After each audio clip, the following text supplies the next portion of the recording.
All right, I think we'll get started. Welcome back, everyone, to 12 o'clock session, the automatedbuildings.com education sessions. This one, we're going to be talking about future trends in BAS specifications, including sort of the future role of Diff 2525, which is a new initiative that's just been launched a couple days ago, finally, which is very exciting. So, yeah, I think the reason we're talking about this is that we've all seen systems installed that don't end up living up to the owner's expectations.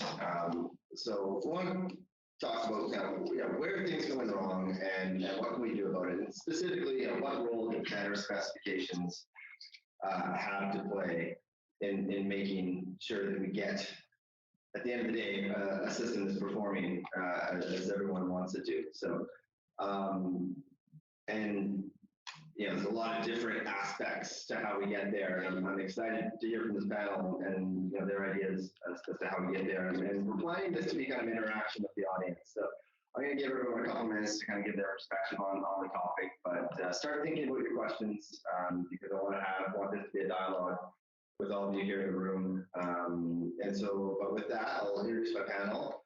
So we've got Greg Fitzpatrick with Cochrane Supply, Rebecca Butler, building IoT, Tristan DeFranville with Skycentrics, and then last but not least, filling on the agenda was Mike McMahon.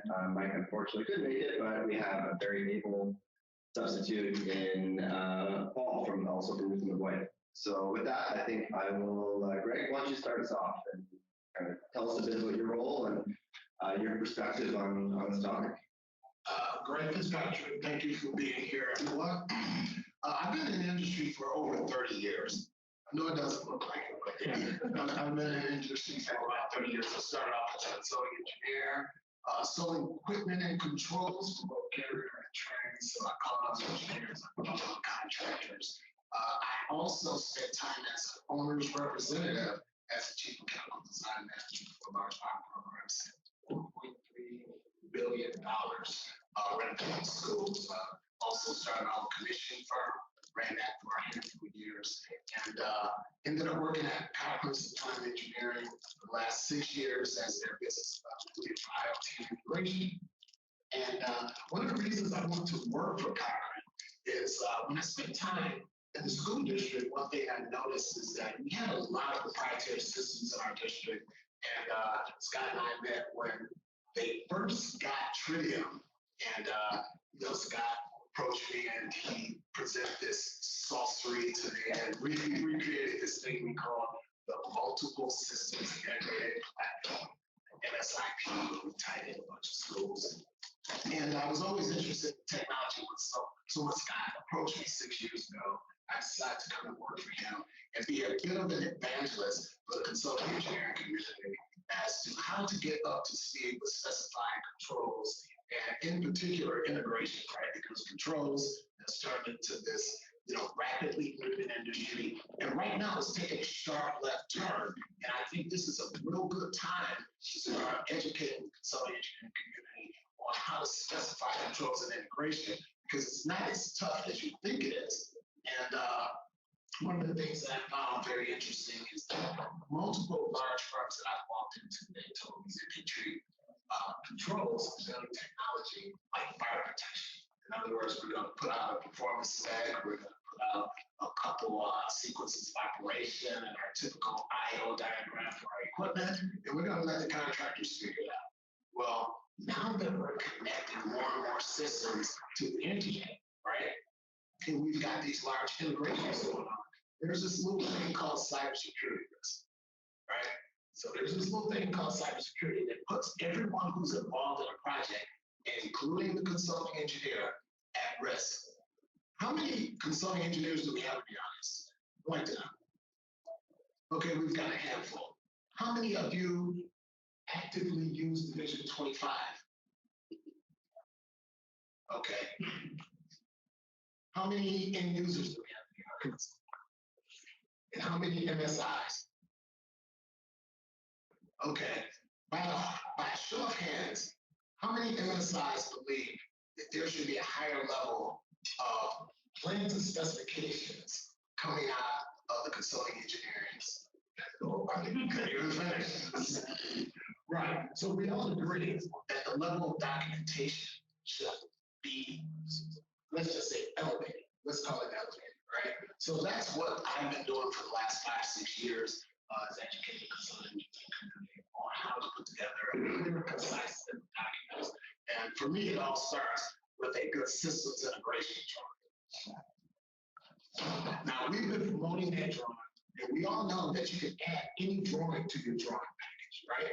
As an A&E firm, you can add any drawing, you can call it whatever you want.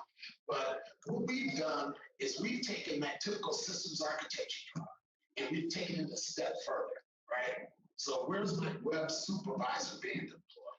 Is it being deployed in the cloud, on-prem server, at the owner's data center, right? Now that we have IP devices, now we need to know how to specify and show an IP network to support those devices and the other technology on larger integrations. So what does that look like, right? Where's the fiber or the Cat6? How many switches do I have? How many ports do those switches have? Is there a network management switch that allows you to look at the network? Where's the router? Where's the firewall, right? We talked about cybersecurity. Where's the firewall? Is there a cell modem required to get out? Where's the VPN appliance, right? We all know that systems integrators and contractors typically go where first? Drawings or specifications? The drawings, right? So this tells a huge story. Now for systems integrators, if you look at this drawing, by show of hands, how many believe that you can understand intent from just looking at that one drawing? So before we started pushing these drawings out to the industry, I ran it by a few larger systems integrators in the Midwest, and I asked them all the same question. I said, hey, if I sent you this drawing on a Friday evening at 3 o'clock, and your boss told you, we need to know whether or not we're going to bid this project, could you glance at this drawing and understand intent? And they all emailed me back within 15 minutes and said, absolutely, we wish more engineers would put this type of thing in their drawings. And it's something so basic and so fundamental, right? But there's no way on God's green earth that you can tell me that a firewall wasn't required, whether it shows up in the specification or not. You can't tell me a firewall wasn't required on this project if it's shown on the drawings, right? So my theory is let's start with putting out better documents and then getting into specifications and understanding, because there's nothing worse for a consulting engineer than not understanding your submittal drawings when they come back. No longer can you look at your submittals and look for Niagara and BACnet, highlight it and send it back and hope that the contractor actually does what you need them to do or understands your intent. Those days are over because there's too much risk involved, because literally every system out there is pretty much connected remotely, right? And as soon as you connect that system remotely, there's cyber risk involved. So I think it starts there with a good systems integration. All right, thanks, Greg. That was great. That's as a consulting engineer, I fully agree that the drawings speak, pictures worth 1,000 words, as they say, right? And I think that's true more in specifications than almost anything else. Great, Rebecca, why don't you introduce yourself and kind of give us your perspective on this topic? Thank you. Hi, everyone. My name is Rebecca Butler. I'm the Vice President of Engineering at Buildings IoT. I have worked on a lot of MSI big smart building projects over the last 5 or so years. I came from a technology background, so very based in clean technology, data integration, and up to the system and cloud level. So coming into this industry again, it's been interesting in defining the different use cases that customers have and how we bring them forward. I think Diff 25 and the MSI role came from a BAS contractor, and oh, can you do more of this integration for a building? We need to make sure that all these systems are going to come together. But we're finding, as we get more into the enterprise customers, it's not just about bringing lighting and BMS and electricity together. It's about cybersecurity. It's about occupancy stabilization. It's indoor air quality. It's people wanting a smart building. It's not just people wanting a connected building. And what we find is that when you start these big long-term relationships that can last years, of the design assist, the construction, through the integration is really just the final step, and it will lead you to all of the solutions that you ultimately want. So we tend to, try to start with the end goal in mind, and I think that's where Diff 25 plays a really important role of defining what the end goal use cases are, what solution that the customer actually wants. So you're not just tacking on system after system, and then in the end, just being confused why you're not getting the results you want. So we really start with that process of defining use cases, defining the different roles of the contractors and the MSI, how all those pieces are going to come together, and then really, being able to be agnostic to different systems, different applications, to be able to deliver whatever solutions the customer wants and be that trusted advisor. So I think it's expanding the role of the BAS contractor, the role of the MSI, and really, allowing us to bring different solutions to the forefront that were never really considered before. So that's great. Excellent. We'll keep moving down the line here. Tristan, you've been involved in some of the Diff 25 work too, and so maybe you can give us some perspective on how you see that fitting into this problem. Sure. So Tristan DeFrondeville, CEO of Skycentrics. Was anybody at the Diff 25 launch Smarter Summit on Sunday? All right, thanks for being there. I appreciate it. Sorry if I repeat anything. So Skycentrics comes at this all from a little bit of a different perspective. We historically have been in charge of delivering grid signals to machines. And now, obviously, we also deliver carbon intensity signals to machines. So when is the grid clean? When is it dirty? Fortunately, that kind of matches currently with when the grid is expensive and when it's dirty. Let me at least give you a little bit of a visibility on the world that's coming and, frankly, the world that we need, right? So for 100 years, machines have turned on and off randomly based on a set point, whether that was your chiller, your boiler, your HVAC system, and your pumps a little bit less so on the set point. And now we need a world where the grid needs to match supply and demand in a different way.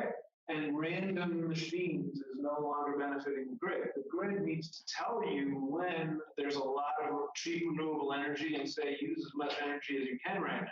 And it needs to tell you when there's not a lot and it's expensive and dirty, and please use less energy right now. Now, it turns out that on an HVAC system, and Ecobee and Nest certainly in the residential space kind of got a lot of the buzz initially, but how many people have been in a room on a hot day when there's air conditioning on, and somebody changes the thermostat by 2 degrees, and you're like, man, I'm sweating a little, I can't think anymore, okay? So, in a sense, if a building has HVAC storage, that's kind of a new world that needs to come.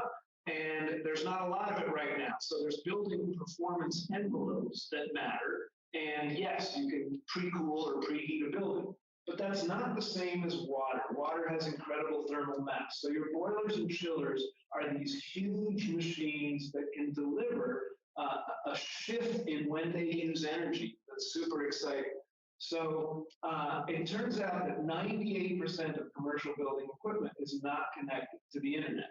Even on the 15% of the buildings that have a BMS, tons of it is not connected to the internet. So we need to have connected devices.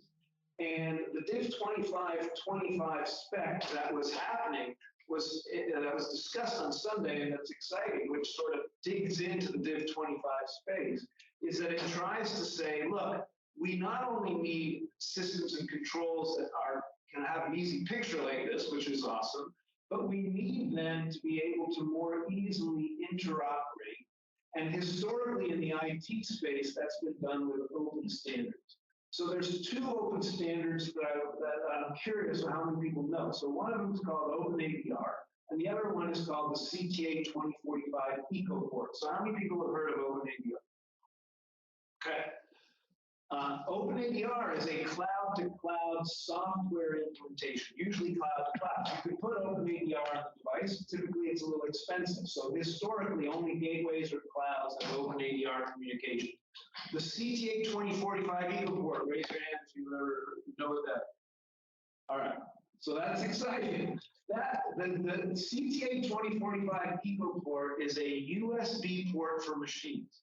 10 years ago, utilities said to a lot of equipment manufacturers, mostly residential at the time, hey, EV chargers, solar inverters, pool pumps, water heaters, and HVAC, we need to send these signals so that you use less energy and more energy when we ask you to. And the equipment manufacturer said, well, how are you going to get that signal to our heretofore dumb equipment? And they said cellular or Wi-Fi or power line carrier or Ethernet or more. There's 3,000 utilities in the United States. They all have their opinion. So the OEM said, we make 4 million things a year. If you ask us to make a Wi-Fi and a cellular and everything else, we're going to have to make 32 million a year. We can't do that. So they came up with a USB port for machines. There's an AC powered version and a DC powered version. That port allows the machine to have a smart response, not just demand response. And that smart response means the machine is not going to get cold hot. It's not, frankly, I was just at a booth where people were telling me, you can't believe how many warranty calls because the BMS through Modbus and BAS, which is how most machines talk in our space right now, are being given bad commands by the BMS.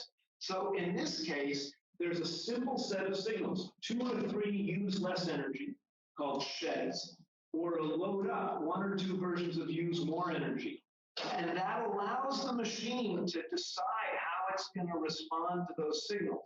And then that machine can have an EcoPort that just changes the communication module. So that's what we do, right? We make cellular and Wi-Fi and other communication modules. We're coming out with a Modbus, BACnet, Ethernet module. And this is a really exciting space, and I want you to know. I'm out there on the floor talking to OEMs right now and showing them this box that we have that translates the EcoPort port to Modbus and BACnet and gives machines that EcoPort. And they're all saying, oh my God, I want to know more about it, because this show, a lot of people are coming up and saying, how can you do demand response? How can you receive grid signals? So the Diff 2525 spec describes how to be more open, in this case I've talked about the utility signals, and how to be more interoperable, composable, so that you can take these Lego bricks of our historical silos and make them easily coordinate so that the entire building can get a grid signal to use more energy or less energy, and it can do it in a smart, orchestrated way rather than a haphazard way. So hopefully I've given you a few things to learn more about. Yeah, that's really fascinating stuff, and I think it represents a big change for how we communicate with this equipment. So that's really exciting to see how that's going to be adopted. I guess the last, but certainly not least, I'll give Paul a couple minutes. And Paul, I mean, you're a specifying engineer. Yeah. Why don't you tell us a bit about what are you guys doing in your specs that you feel like is helping ensure get to the best outcomes at the end of the day? I'm going to shake this party up, okay? I'm the last guy to talk. I see a lot of things in the industry. I see a lot of communications that go out, and Scott Cochrane's real nervous what I'm going to say next. Look at how scared he looks. I'm not one to hold back. But I'd like to start at square one.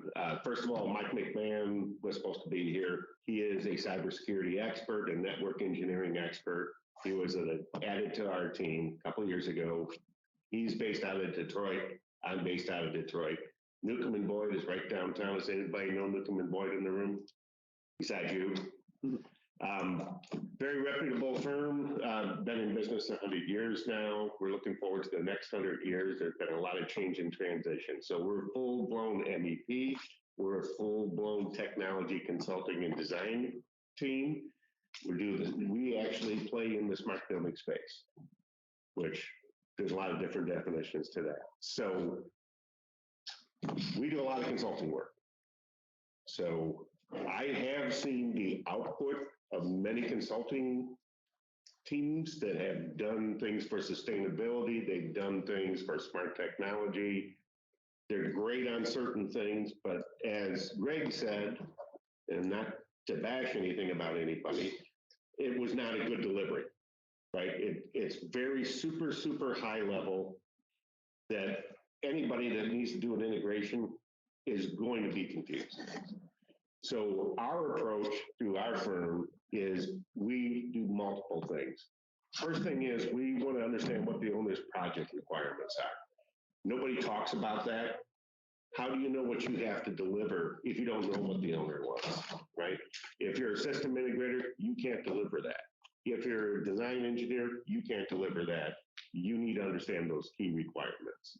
Once that's put together, now you're going to go into that phase where you're going to build some of the use cases in the consulting world that are going to help define what technologies are going to be in there and enabled through Division 25. The third thing that's really crucial is Division 25 is an integration spec. What about all the connected systems? What about your access control systems? What about your electrical systems, your metering, all those different divisional specs, your temperature control things? Who looks at those and looks at some of the stuff that's in there? And it's like, my God, it's like, I got kids that are older than those specs. But then you look at the other thing, I got grandkids that say, why the hell does this say this? It makes no sense. What is Windows 98? What is XP? They don't, it makes no sense. So I think what gives consulting and engineering firms a bad name out in the field, everybody curses them when they go do system integrations, is the fact that they're not refreshing the specs. They haven't come to the 21st century, right? They haven't come to the technology changes in the industry. You know, and when you don't do that, that enables failure every time. So starting with good specification, that's a key right there. Part of that specification needs to include what's going on the network. What's going to go on the cybersecurity side? How do you reduce your risk and exposure to someone hacking into that system, to doing all these things? Because I know every one of you integrators, go out there and put a backdoor in there so you can get into the system remotely. Okay, that's great, but that's the hugest risk, right? So some of the things that we do differently is we put a complete cybersecurity posture together. We do assessments out there and looking what the risks are, identify those risks and how they can be mitigated. We also put together data mapping. So we know what the data sources are, what type of communication protocols, who's going to use the data, where they're going to map out to in those different systems, and what software integration is going to connect to that. So that works really well with the MSI, right? When you look at that, you say, hey, this all makes sense. The third thing that we do that's very important is putting a solid RACI together. So everybody understands what their roles and responsibilities are. There's nobody said, hey, that wasn't in my scope of work. Because when you develop the RFP and you have that RACI there, it's very clear cut. When you sign that contract or that change order or whatever it is that you're signing, you know exactly what's in scope and what's not and who's responsible for it. And too many times that's where it's the finger pointing, right? You come in as a mechanical temperature controls contractor, you do that. You don't know what's going on in the next layer of software. You just know, I got to get this working. You do it the same way you've done it over and over and over again. So nothing changes. Now, when you start looking at network architecture and how you layer in that network off of VLAN, is it segmented, is it DMZ? How are we going to do that network architecture? Now you have to start understanding things like Scott Cochrane's team teaches, is those IoT requirements and network basics, right? Where you become more engaged with that. You also have to deal with different MSPs. That's a term I'm going to throw out there. It's called a managed service provider. Not everybody has huge IT departments. So there are service providers that actually do all that IT work, and you are working with them, coordinating as an MSI and as a controls contractor to make sure you are putting the proper security on there, you're managing the risk on that network and being able to do that. And then finally, any RFP, if it doesn't have a drawing similar to that, that shows out the segmentation in the network, shows them serial connections in there, I wouldn't bid the project. You have no idea what's going to go on there. But if you can look at a drawing like that and you can say, hey, I get the basic concept, now I need to go into the specification, see a little more detail, read into that RFP and see what are they looking for from data sets and so forth, and connectivity on that network and security. Now I need to know where I got to go. So that's a huge difference. It changes all the time. The 2525 is a great foundation that puts all these pieces together. And then there's the downstream documentation of that. That's delivered by your consulting firm. Greg, it looks like you want to say something. Yeah. Actually, I agree with everything that Paul just said. And I think one of the basic things that we have to understand as an industry is, when do we use Division 25? So that's probably, I see a lot of faces out there nodding their head, and that's true. Like, where does Division 25, where is it applicable, right? And Division 25 is speaking to the master systems integrator, okay? Not the Division 23-900 contract, the master systems integrator. So let's just say you're doing a school district, right? We're going to go very basic. We're not going to talk about the enterprise customers right now, because for the most part, most of those enterprise customers, they do have OPRs, right? Owner project requirements. They're driving that project a little more. They're a little more IT savvy. They're a little more familiar with what they want. Most of them, not all, but most of them, right? But if you're a firm and you're putting out a bid package for a school district, they plan on doing 10 schools, upgrading their controls at 10 schools, but they want a master systems integrator to oversee the commonality when it comes to graphics, scheduling, tagging, data tagging, right? All the good stuff that we consider MSI work, and the integration itself, right? So you as a consulting engineer may want to use Division 25 to speak to the master systems integrator, because that's who's going to actually integrate every building to your web supervisor or your supervisory software, right? Or what you used to call a front end, right? That's a perfect place to use Division 25. You can also use Division 25 on large integrations, right? So if you're going to integrate lighting, let's say fire alarm systems, elevators and escalators, security, then you want someone to oversee the integration and be responsible for moving all that data to your integration platform, right? So that's where you want to use Division 25.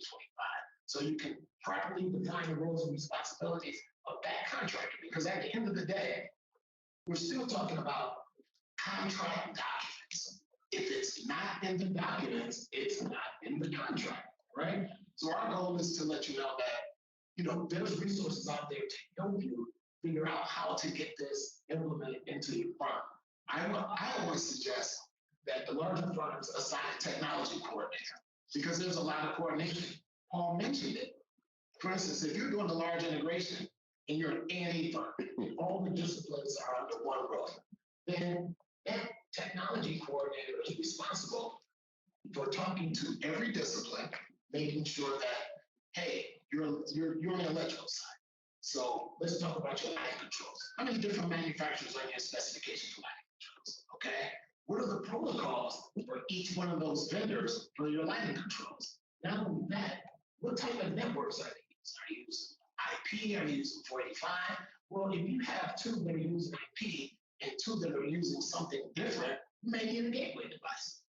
So you show a gateway device on your drawing. If it's not needed, it will come out during construction, right? If they choose the one that has more of a flat architecture, applies to a flat architecture, and they're using IP and you're connected to your OT network, which is shown there. So that's the type of coordination that has to be done in your firm first. I would suggest that you assign someone to be a technology coordinator, go to every discipline. You have to go through this exercise so that you can know what can possibly be, what could possibly show up in your submittal drawing during the integration process, and what are those protocols and what is the network, those sub-networks. Does that make sense? Yes. Good. That makes sense? That is that. Okay, because at the end of the day, guys, if we're not getting out a clear and concise set of documents, all the data lakes and moving data and all the fancy stuff doesn't matter. It doesn't matter at all. You've got to get out a set of documents and learn how to assign work. That's what our plans and specifications are for, to assign work so it ends up in the contract. So I'm going to go a little more into the IT side of things, okay? How many people deliver a package when you're doing a project, or as an end user, do you receive a closeout package that identifies the network devices, what IPs they're using, what subnets they're using, what the MAC addresses are of the devices, where they're located at, all the asset management component of there? Has anybody done that? 1, 2, 3, 4, 5, 6, 7. Why is it important? The MAC address identifies a specific device that's very unique to that device. So if you know the location, when they scan a network and do security review on that network, it'll identify that that device is there. Why is it really important? Because a lot of the tools now that the IT departments are using on the newer networks are all software-defined networks, right? It's no longer special switches. It's, this is the switch, this is the overlay in the software, how we manage all those assets out there. And this is how we apply the security policy. So if it recognizes that ID, it also identifies what type of device it is and a specific range, so we know what manufacturer's in there. So in essence, if you have a device failure, you can unplug that device. It already knows that device profile. You can plug a new device and it'll automatically authenticate on the network because it knows it's okay to be on that network. So there's really changes in how we've done business. So we joked about the specifications being so out of date. Those are the type of things maybe a mechanical engineer doesn't know about. Our own internal teams, they don't know controls. They come to us because we do understand all that technology and we do understand why that's important. So if you're relying on a mechanical engineer to understand everything about controls, it may be of no deal. Some guys do know it, but the bulk of them, it's like, you look at controls, it's by others, right? They rely on a JCI, a Honeywell, or whoever to do the controls work. It's like they know what sequence of operations they want to have, but that's as far as it goes. They don't know anything about cybersecurity or any of the other requirements that you need. They don't even have issues when you start putting too many MSTP devices on there, where you start to have issues on the network with the polling rates and it starts knocking devices offline. Or you intermix different vendor MSTP devices on there, you can have the same issue because you have to do a lot of tuning on that network and it never gets done. So there's a lot of bits and pieces of there. It becomes very technical now. Where before it was more a controlling automated process. Now you have to have some IT skill set to really understand what the things are there for and why you're going to do those things and understand why it's important. Because if you don't know where the device is, they scan networks all the time. If they don't understand what it is, guess what they do? They block the port and you're done.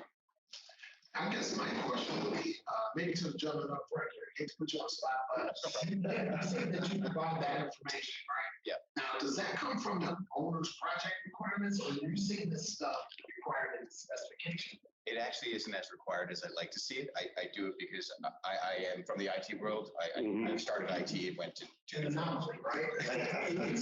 I like seeing more of this now, so it's good for me. But it is a challenge. And I know the IT guys that are there and exactly what you're saying. I want them, because I know I'm not going to be on the job forever. We'd love to be. I enjoy the job sites. I get to know everybody, then you got to go. So I know that they're going to be there all the time. They have all the information that they need to do that because of those struggles in the IT world for both sides. But when you agree that that's something that should show up in a Division 26 specification? Yes. Right? So that's one of the things that's not in the specifications currently, but should be in the specifications, right? I guess, I've got to, We put it in ours.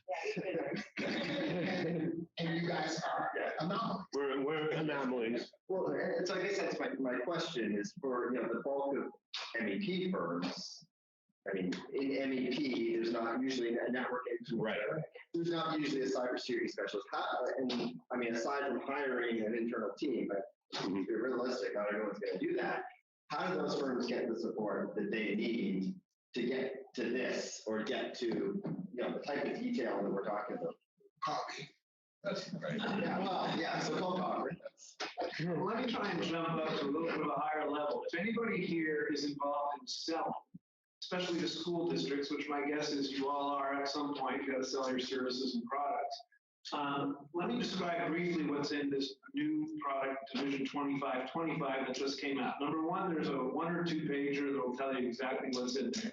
And number two, there's a 50-page document that starts to try and give you the language to show the top level people that you're selling to the new world that they can paint with this Diff 2525 framework.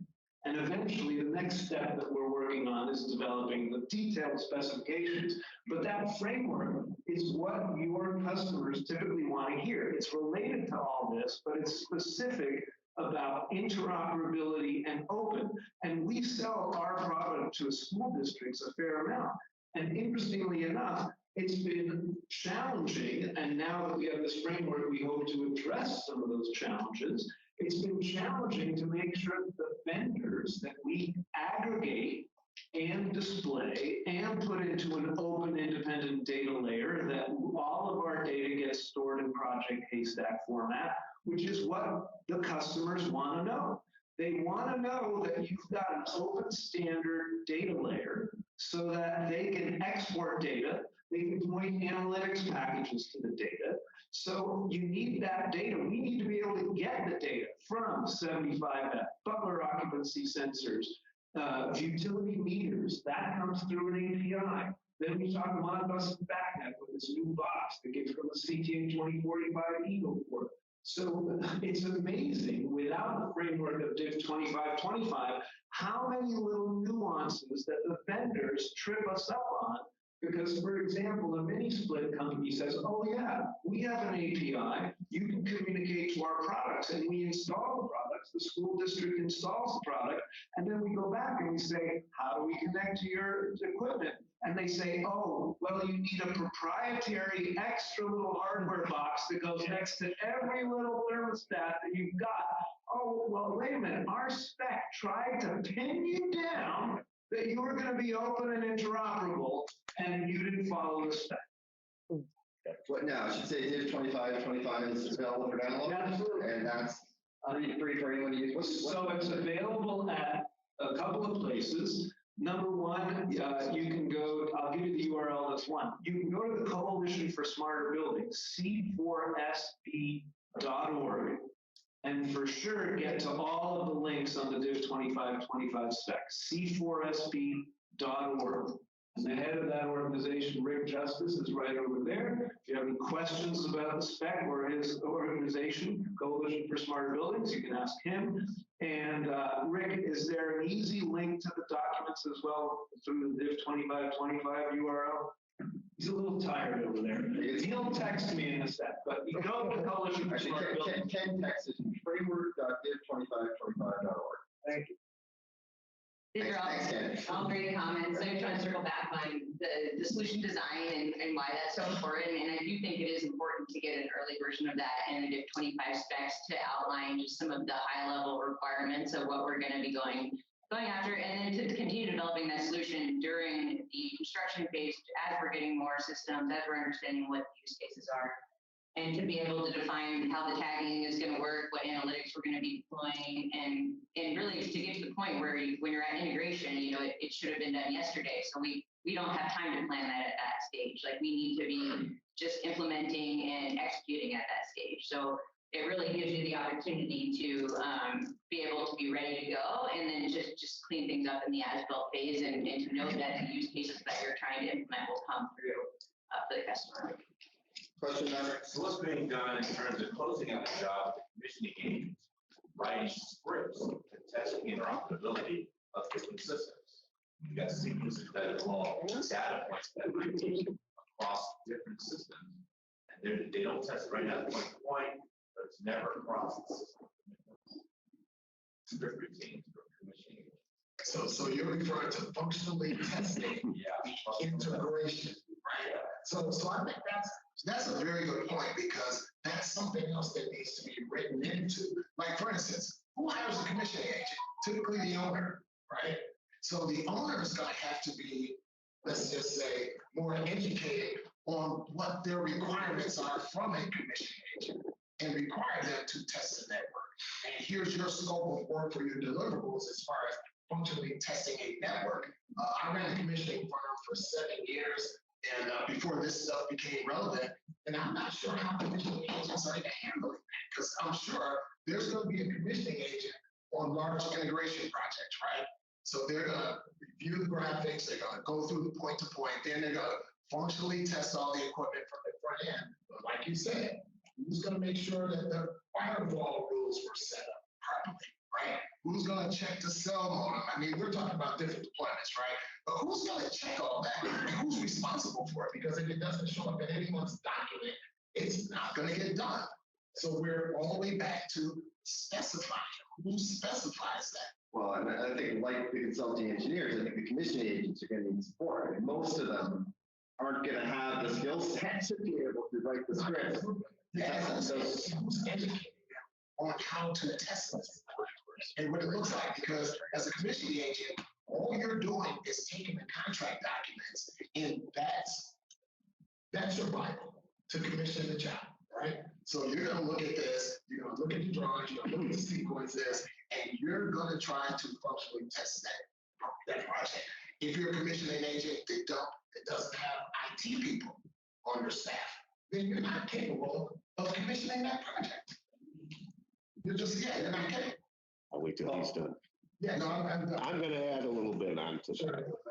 Typical MEP project commissioning and construction, you're 100% right. It's not covered in there. Once it gets tagged with a smart building where they start to do different deployments, maybe indoor air quality sensors, they go out to the cloud, any type of IoT technology, it could be spatial utilization sensors on the ceiling or at the doors or whatever. Now you go into a different realm. So now you have to have somebody that understands how those systems are supposed to work. So what we do with our commissioning teams, we have a standard operational technology commissioning team that does write scripting, does test the sequences of operations, and actually develops a complete test plan, reviews it with the owner. The owner is monitoring and tracking that along with the GC and any of the other related trades that would have impact in any of that type of situation. We also get involved because a lot of times now we're seeing an MSI come on board. They're the next layer up software. They're introducing the technology stack that monitors all that stuff, potentially could command and control that stuff, not always. And then they are also writing fault detection rules that monitor the operations of those systems and record those data trends so they can see when devices are not either properly tuned and calibrated or whatever the case may be.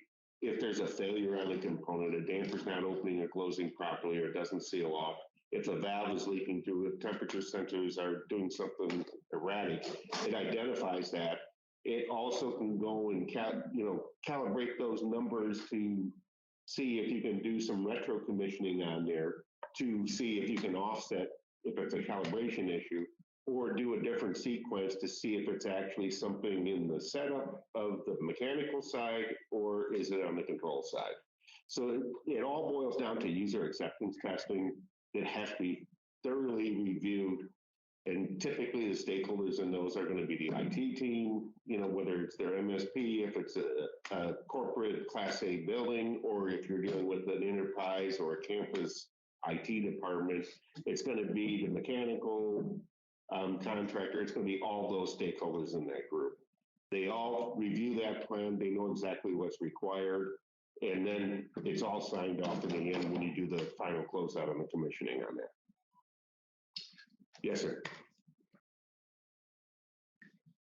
I have a question for Rebecca. Yes. So all designers on stage with you, you're the integrator. Yes. So could you speak to, and you're also the one who has to take the RFP or the spec and then actually make it work. So my question to you is, how far off are these specs when you get them? Like, what do you, I mean, be honest now. Yeah, no, I've seen Diff 25 specs for a long time, and they're getting better. And we sometimes are getting involved in helping write them to make sure that they're going to be reflective of the details of the integration level that we need, and also allow us to be able to hold accountable other subcontractors on the projects. I think we talked a little bit about acceptance criteria. So that's an area where we can actually put in a layer of acceptance between the BSC or the other subcontractors and the MSI. So we can act as the owner's agent and being able to pre-review that before it gets to a place of being live. And we find a lot of issues when we are tagging and doing analytics and deploying of devices that aren't connected, set points that are missing, you know, all kinds of things, which is great for the owner. We think that that's very valuable, and we can look at the commissioning scripts, understand if something was missed in like in the design phase or in the commissioning phase, and raise it as something to be addressed. And I think that visibility and that understanding of what the end goals are, and then also being able to like have the technical expertise to understand what is happening on the control side allows us to really provide some valuable insight to the customer ahead of, you know, the building being occupied or, you know, 6 months down the road to figure out that something's going wrong. And so you point to something else just to follow up on my question. So then, you know, you mentioned your owner direct relationship. Even though you're going through a bid process, you end up in an owner direct relationship. Is it possible to bid a SI, you know, a MSI scope of work without having the owner involved? Yeah, sometimes. We typically are working with the owners, but not always. We like that relationship because it allows us to be close to understand what their goals are with the building. But sometimes we're also working with service providers a lot, understanding what they need out of the solution. You know, if we're going to be doing a CMS integration, we need to know how they want to use their work order management system. So it's really whatever user, you know, is going to be in the platform or, you know, be using the system. I mean, sometimes if we're doing independent data layer deployment, it's just machine to machine. So, you know, it's a different, we're maybe talking to another application provider. So it varies based on the type of relationship. But yeah, typically with the owner is where we're seeing go most of the time these days. Well, it's interesting because, I mean, as a designer, and I mean, on the mechanical side, I mean, we reach out to equipment suppliers all the time. I mean, you know, equipment specs, and I mean, half the specs sometimes is coming from the equipment providers and equipment you're speccing. It seems like we don't do that enough on the control side. And then you write this really generic, crappy control spec when if you just apply that same principle and you reached out to people that know their equipment the best and get their input early, that's going to ultimately lead to a better spec. Do you agree with that? No, absolutely. And I think it's important to understand what data or information you need from the equipment manufacturer at the end of the day, right? So if you're talking, we're still talking about integration. We're talking about Division 25. We're talking about integration. We're talking about multiple technologies. So you want to have the right questions lined up to ask each vendor that is in your specification, right? So it's a matter of protocols. It's a matter of network media and how that data responds or that data is being passed back and forth on a network, right? Those are the things you need to know. And from there, you can pretty much weed out the manufacturers you want to keep in your specification and the manufacturers that you don't want to keep in your specification. And I think that's the important thing. You have to vet your vendors before you can even get to this, right? Because your different vendors for one technology can make a determination whether or not you've got a flat architecture or you've got to use gateway devices, right? So those are the things you have to do. You have to know what questions to ask. At the end of the day, you're writing a spec that identifies the architecture and so forth. And an area that I see that's really weak is the service and support, the training, the turnover. And it's like 8 hours, 40 hours of training. Come on, this technology is so advanced in some cases. 40 hours for any one person sitting in a room. And that's because the people specifying don't want I'd like to read. Because you've got all these different systems and they're talking to one another, you're using custom APIs. I mean, we're not a facility guy or anything at all. And so they need to support it. It's specified properly. And if you guys are writing these things, I think you guys got to put a bumper emphasis on that service support training. And that's the ball right there. All the straight stuff. It's going to die and die, months after it's installed because no one knows how to use it. I can't see that myself. When I worked on the facility side, I equated it to giving a guy who drove a car all his life, and he was handed the keys to a helicopter and given a crash course on how to operate a helicopter. That's what that's like. So I'm going to comment now. I appreciate that. I understand exactly what you're saying. And we take a different approach to that, right? Because we identify it as a huge gap. Right? This is why when you start identifying personas and use cases, it's really critical to map it. I talk about mapping things to use cases.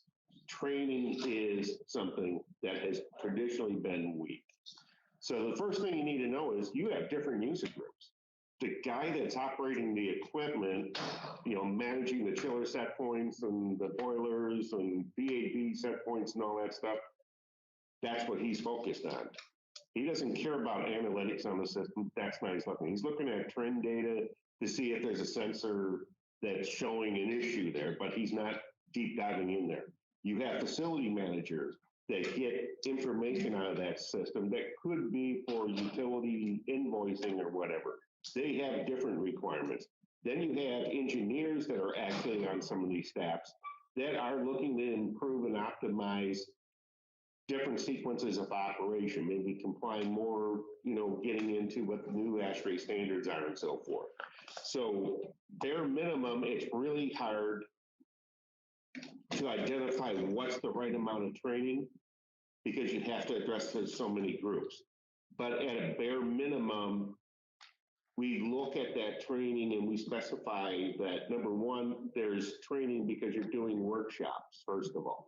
You're building graphics workshop, you're identifying your data tagging, how you want that data to be moved throughout all the systems, the connectors, the APIs, where it's starting, where it's ending up at, what systems are going to use that.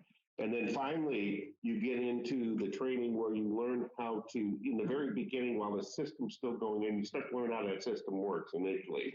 Then you follow up once the system's live, you get into some live hands-on training to understand how that system's going to work and get acclimated to it. And then we typically look at, after 6 months to a year, you get another week of advanced training. So you understand the advanced capabilities of those systems because you're not going to ingest all that in the very beginning. You're going to get very used to how the system operates. And now you can start unlocking some of the secrets in those systems that help drive your future decisions and capabilities with that new technology.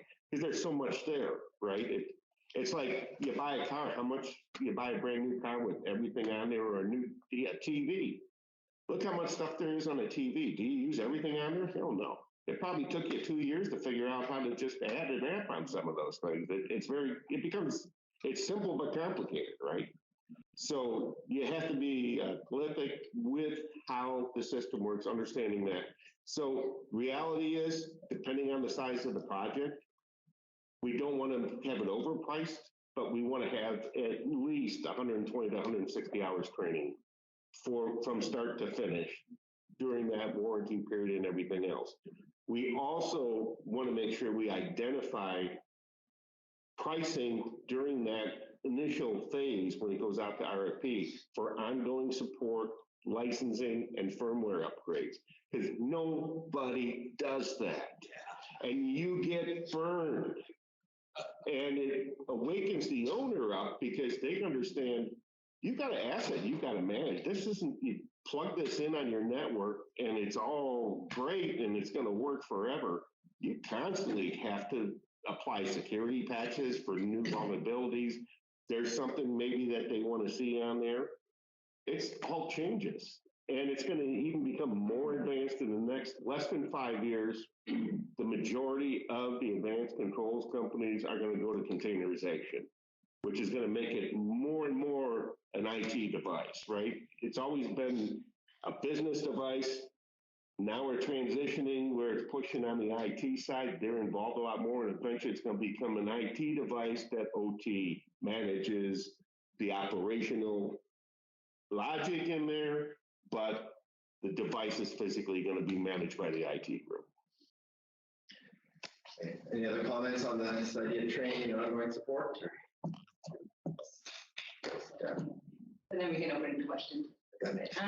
This is actually, I think, why at Buildings IoT we really bought into on our on-point product, the customer success and digital support model.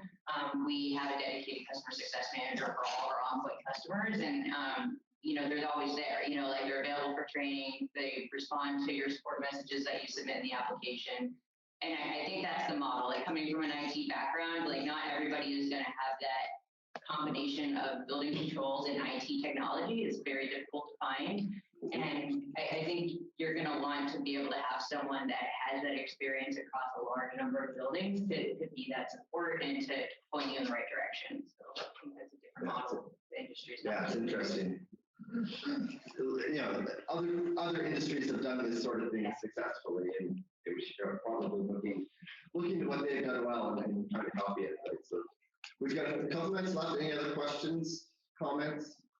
For the Diff 25 spec, does that replace the 2300900, or is that incorporate the 2300900? No, it depends on the project. I think that, for larger integrations, you want to use 25 along with 23, right? So your traditional air handling units, all your edge devices, so speaking, all your equipment controls, leave them in 23900, including any gateway devices.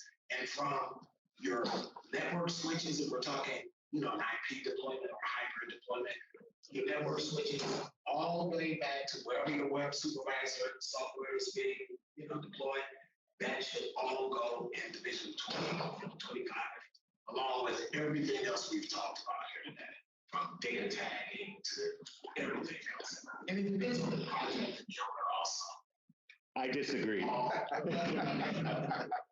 Division 25 integration of all these systems, whatever type of methodology it's going to be. Division 27 is all your infrastructure and also gets into your networking, right? And how you're going to segment networks, what type of devices are going to be used in those different ways of managing switches and routers and everything else. All that hardware specified in there. Division 26 is your electrical. It's going to be your metering, your VFDs, all those things. Division 23 is your temperature controls. It used to be called ATC spec for all us old timers, right? Now there's confusion because the ATC used to have a head end, right? Where it may or may not have been a Niagara product, could have been a JCI or Honeywell or Siemens or whoever else, Barber Coleman, a lot of old stuff, right?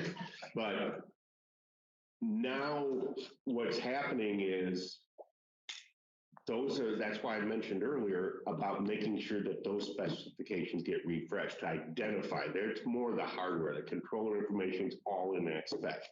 When you get into Division 25, you have to reference all those different specifications and sections in Division 25 so that, number one, the controls contractor that may not be doing that system integration under Division 25 knows that he's going to have a handshake and contact with that Division 25. Same thing with the the lighting contractor is going to be more likely electrical company, electrician doing stuff on the job. You're going to have a handshake there when you start connecting network devices so you can communicate to that. Same thing with the infrastructure folks. You get the cybersecurity and everything else in there. That's all across the whole playing field now. Where it was so siloed, that's why our industry's been so siloed, right? Because everybody did their own thing. Nobody talked to anybody. And now we're beyond that point now. We have to talk to everybody. Everybody has table stakes at that design. So it needs to be very clear, and that's why the owner has the vision. That's the vision, right? This is what I want to do. These are what my requirements are. Now go build it. So now that's when you get into your mechanical groups, electrical engineering, consultant teams, the people providing the hardware, the controllers and everything else, Scott Cochrane's team, that's what happens. Otherwise, it doesn't change anything. So the confusion I have is that in your case, in your scenario, we have the MSI and then we have all these other system pointers to the MSI spec. Is that what you're saying? Yeah. Yes. So that means that those individual spec sections bid to the appropriate contractor. Correct. So now they submit, they install, they have to integrate onto our system. And we have responsibility for that integration piece when they're working through so many different contractors. Mm-hmm. That's the problem. And that's where those roles and responsibilities should be assigned. That's where the big technology course so well defined. Right. It's almost right. So you guys are having to race each other. Exactly.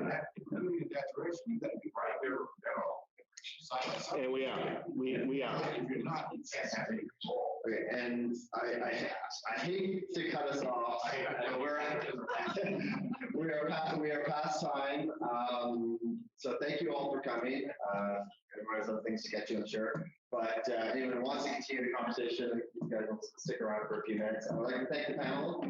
And please check out